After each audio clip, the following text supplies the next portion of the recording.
South Korea is heading toward an irreversible decline. This isn't fearmongering, it's a demographic time bomb ticking louder each year. The world's lowest birth rate is just the beginning. As society ages and the workforce shrinks, every pillar, economic, cultural, even military, will begin to erode.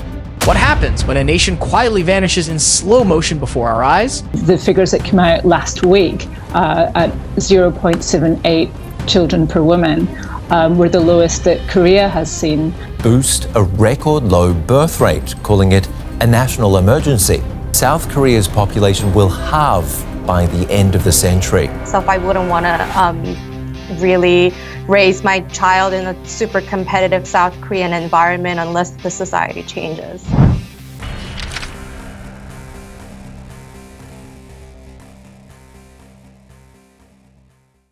Imagine a country that once dazzled the world with its innovation, pop culture, and relentless economic rise, suddenly fading into silence. This isn't the plot of a dystopian film, but the very real future South Korea is hurtling toward.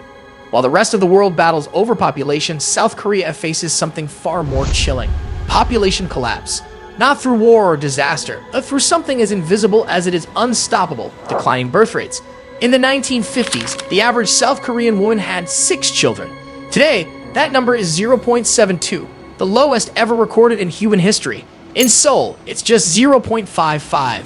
This means the half of South Korean women may never have children, and the other half may only have one. The implications? Catastrophic. If the current trend holds, 100 South Koreans today will become just 5 in 4 generations. Demographics move slowly, until they don't. For years, the crisis was hidden beneath economic growth in modern cities, but the ticking time bomb is now deafening. By 2060, entire cities may be eerily empty, playgrounds abandoned, and the elderly will outnumber the young 5 to 1. What happens when a nation forgets how to replace itself? Let's peer into the future, and it's haunting. Economic collapse. By 2060, South Korea could be standing at the edge of a silent storm, not one of noise and chaos, but of empty classrooms, shuttered factories, and quiet towns. In 2023, the world already watched in disbelief as nearly 40% of South Koreans over 65 lived in poverty. Yet, this may pale in comparison to what's coming. Today, South Korea boasts one of the world's largest pension funds, worth $730 billion. But projections show it may stop growing in the 2040s and vanish entirely by the 2050s. This leaves future pensions reliant on workers, but by then the workforce may have halved to just 17 million. Even if every adult is employed, there won't be enough people to support the aging population. Imagine 3 elderly people relying on one overworked young adult, and the math only gets worse. Despite advancements in AI and automation, even a hyper-efficient worker can't single-handedly carry an entire economy. GDP is likely to peak in the 2040s and then begin a slow, painful decline, a permanent recession. Innovation, often driven by youthful minds, will dwindle as the population grays. The economic engine will stall. The ripple effects? Fewer taxes, crumbling infrastructure, shrinking villages. Towns like Andong or Gunsan may become ghost cities as the country consolidates around megacities like Seoul. Essential services will vanish. Hospitals may close. Elderly Koreans may queue not for meals, but for jobs, fighting for relevance in a shrinking labor market. Culturally, this aging crisis risks eroding South Korea's identity. With fewer youth, who will carry forward the music, language, and dreams? In 2060, the K-pop that once ruled the world might be just a memory echoing through empty stadiums. The collapse won't come with a bang, but with a long, quiet sigh. The unraveling of society and tradition.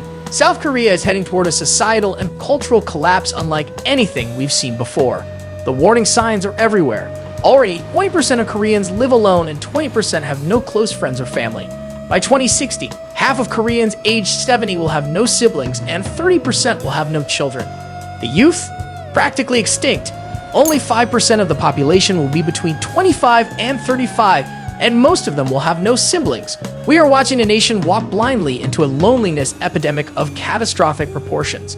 But that's just the beginning. The vibrant generation that gifted the world K-pop, K-dramas, K-food, those between 25 to 45 made up 37% of the population in 2000. By 2060, they'll be just 16%. Cultural traditions are crumbling. With no youth to inherit them, they will simply die out. Schools, kindergartens, and universities will be abandoned. Youth culture will barely exist in a country of seniors. Rural areas will become ghost towns, swallowed by nature just like Japan, where over 10 million homes sit empty. South Korea isn't just aging, it's vanishing.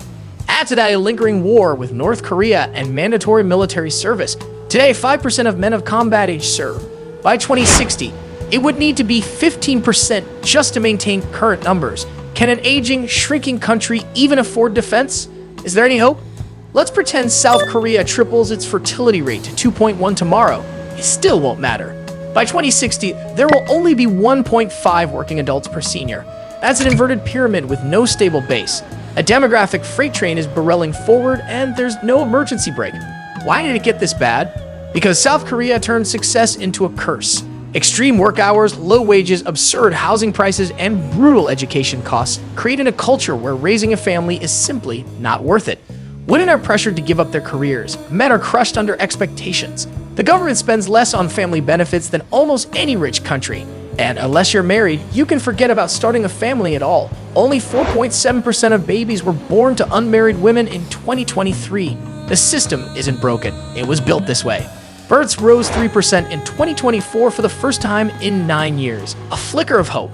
But unless Korea changes fast, that spark will be snuffed out. Demographic collapse isn't a distant threat. It's already here and we're sleepwalking into disaster. Countries like China, Italy, and South Korea are seeing population freefalls that no civilization has ever survived without drastic change. A fertility rate of 1.2 doesn't mean a slight dip. It means near extinction over time. And yet, public conversation remains numb, stuck in old overpopulation fears. What happens when schools close, economies shrink, and entire cities grow eerily quiet? This isn't sci-fi, it's a countdown. If we don't act now to shift how society supports families, the 21st century might be remembered as the century of vanishing futures. If you found this video insightful, don't forget to like, share, and show some love to the channel.